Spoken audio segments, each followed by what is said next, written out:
पाकिस्तान के जो हुक्मरान हैं वो लगातार गीदड़ भपकियां दे रहे हैं, लेकिन कैसे पाकिस्तान की जनता, पाकिस्तान की ही जो आर्मी है, पाकिस्तान के जो डिफेंस सिस्टम है, उसकी पोल खोल रही है। ये सुनाती हूं जरा आपको। कल रात इंडिया ने पाकिस्तान के ऊपर 24 मिसाइल हमले किए और हैरानगी की बात यह है कि तकरीबन सारे मिसाइल अपने टारगेट के ऊपर जाके लगे। इंडिया ने जो टारगेट सेट किया हुआ था, इंडिया ने वो टारगेट अचीव किया। और इससे बढ़ के हैरानगी की बात यह है कि पाकिस्तान का दिफाई निजाम, हमारा डिफेंस सिस्टम एक भी मिसाइल को इंटरसेप्ट नहीं कर सका, एक भी मिसाइल को हम रोक नहीं सके। सारे हमले हम रोकने में नाकाम रहे। एग्जैक्ट जो इंडिया ने टारगेट अचीव करना था वो अचीव किया है। वो जो कहते हैं ना कि इंडिया ने घुस के मारना था, इंडिया ने वाकई घुस के मारा और हम उसके मिसाइलों को रोक नहीं सके। ये हकीकत है। अब इसको आप ये मत कहें कि जी आप इंडिया की तारीफ कर रहे हैं, ये कर रहे हैं, वो कर रहे हैं। भाई जो हकीकत है वो हकीकत है। आप सुनते आ रहे हैं कि ईरान 200 मिसाइल फायर करता है, 400 मिसाइल फायर करता है, 1000 मिसाइल फायर करता है और इसराइल के अंदर जाके एक आधी गिरता है, बाकी सारे के सारे इसराइल इंटरसेप्ट कर लेता है। ऐसा मजबूत दिफाई निजाम है इसराइल का। लेकिन हमारे पास देख लो 24 मिसाइल छोड़े इंडिया ने और एक भी नहीं हम रोक सके। और हैरानगी की बात यह कि अभी इंडिया ने किसी फौजी तनसीबात को निशाना नहीं बनाया।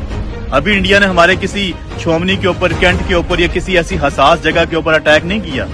यही 24 के 24 मिसाइल अगर हमारे किसी हसास जगह के ऊपर टारगेट किए जाते तो अब तक तो प्रोग्राम बढ़ चुका होना था। यही अगर GHQ के ऊपर फेंका गया होता तो प्रोग्राम बढ़ चुका होता। या यही किसी और हसास जगह के ऊपर मिसाइल गिराए जाते तो किसने रोकने थे? हम तो रोक ही नहीं सके भाई, एक भी मिसाइल नहीं हम रोक सके। दूसरी अफवाहें ये फैलाई जा रही थी, सारी रात को पाकिस्तानी मीडिया लगा हुआ था, सोशल मीडिया के ऊपर तमाम झूठ पॉलिसी लगे हुए थे। वो पाकिस्तान ने इंडिया के जहाज गिरा दी हैं। वो सारी पिक्चर्स मैंने देखी, कोई 8 महीने पुरानी है, कोई 3 साल पुरानी है। हमने इंडिया का वो जनरल हेडक्वार्टर गिरा दिया, पता नहीं क्या गिरा दिया। वो मैंने सर्च किया, वो भी फेक न्यूज फैलाई हुई। तो देखिए इसको कैसे नकारेंगे पाकिस्तान के लोग। ये आम पाकिस्तानी हैं जो खुद अपनी सेना की, अपनी सरकार की, पाकिस्तान की जो कमजोरी है उसकी पोल खोल रहे हैं। पाकिस्तान कमजोर, पाकिस्तान बेबस। हम तो पहले दिन से कह रहे हैं कि साहब पाकिस्तान जो है वो भारत के सामने कहीं स्टैंड ही नहीं करता है। और अब वहां के लोग भी बाकायदा वीडियो बना बनाकर दुनिया को ये बता रहे हैं कि देख लो जी ये तो पाकिस्तान का हाल है, कुछ नहीं कर सकता, नाकाम स्टेट, फेल स्टेट पाकिस्तान।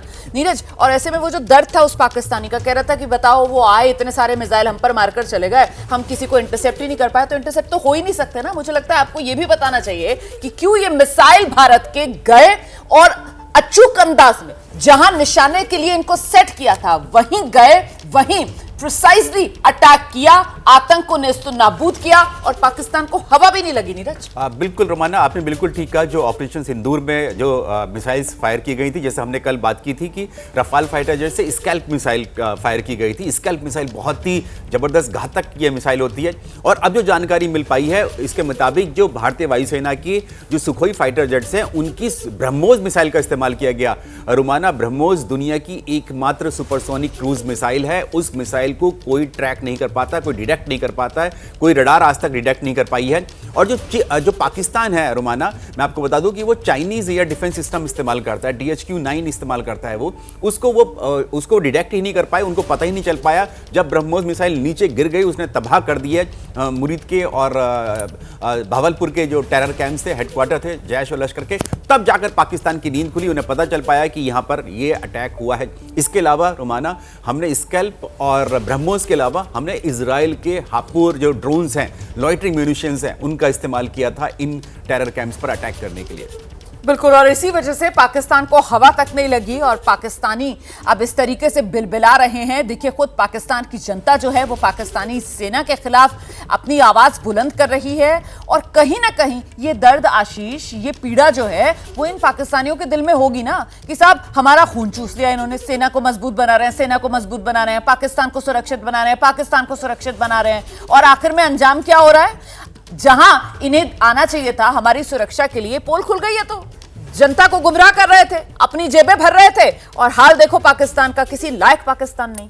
आप बिल्कुल ठीक कह रही हैं और ये उनकी निराशा दिखाता है। मतलब ये वहाँ के नागरिक हैं जिनका हम मजाक भी नहीं बना सकते। ये उनकी तकलीफ दिखा रहा है कि वो उम्मीदें बांधे बैठे रहते होंगे अपने फोर्सेस से और बैक टू बैक आप देखिए उड़ी के बाद किस तरह से इंडिया ने सर्जिकल स्ट्राइक किया, इनको कुछ पता नहीं चला। बालाकोट में इंडिया ने बालाकोट फिर से मैं कहता हूं, पाकिस्तान अधिकृत कश्मीर को पूरा क्रॉस करके उस तरफ जाकर के बालाकोट में इतना बड़ा ऑपरेशन कर दिया, इनको कुछ पता नहीं चला। रोज रोज ये बड़ी बड़ी बातें करते हैं कि इंडिया को ऐसा जवाब देंगे, इंडिया को वैसा जवाब देंगे।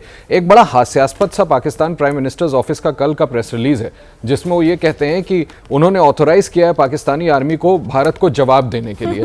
और वो वहां के बाशिंदे, वहां के लोग बता रहे हैं कि वो कितने डिसअपॉइंटेड अपनी फोर्सेस से, जिनको कुछ पता ही नहीं चल रहा, और इंडिया जब चाहे तब मुंह तोड़ जवाब देने के लिए अंदर घुस करके मार के जा रहा है। आप बिल्कुल ठीक कह रही हैं कि ये बड़ा निराशाजनक तस्वीर पेश करता है पाकिस्तान एज ए स्टेट का, एज ए कंट्री का। और मुझे लगता है कि अब हाई टाइम है, लोग खुद कहीं ऐसा ना हो कि सड़क पर उतर आए अपनी हुकूमत और अपनी फौज के खिलाफ। बिल्कुल, लोगों का ये गुस्सा है, ये एक आम पाकिस्तानी की बेबसी है, लोगों का गुस्सा है। और पाकिस्तान के लोग अब इस बात का एहसास कर रहे हैं, वो रियलाइज कर रहे हैं कि कैसे पाकिस्तान की सेना ने, पाकिस्तान की सरकार ने पाकिस्तान के लोगों को भी बेवकूफ बना के रखा हुआ था, उनको गुमराह करके रखा हुआ था। दरअसल ये सिर्फ और सिर्फ पाकिस्तान की सेना, सरकार नाग बनकर पाकिस्तान के लोगों को भी डसने का काम कर रहे हैं, और हिंदुस्तान की पीठ में तो छुरा घोंपने का काम लंबे वक्त से पाकिस्तान करता रहा है। ये तो उसकी नीति ही रही है, दुनिया के सामने आ चुकी है, और हिंदुस्तान मुंह तोड़ जवाब पाकिस्तान को दे रहा है।